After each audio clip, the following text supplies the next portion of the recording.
ఈరోజు మా ఇంట్లోన కొట్టు రసం అండి, బేళ్ళ కొట్టు అండి. బేళ్ళ వంచినేటి కొట్టు ఉంటుంది కదండి, నీళ్ళు దాంతో రసం చేస్తానండి. ఎలా చేస్తానో చూడండి. స్టవ్ అంటించుకొని గిన్నె పెట్టినానండి. ఆయిల్ వేసుకుందామండి.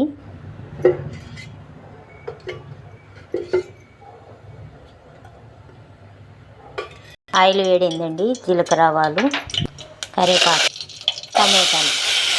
టమాటాలు మెత్తగా మగ్గనిద్దాం. ఇందులోకి ఎల్లిపాయలు, జీలకర్ర పొడి వేసి ఒకసారి కలిపి మూత. టమాటాలు మగ్గినాయండి. కారము, ఉప్పు, పసుపు వేసినానండి.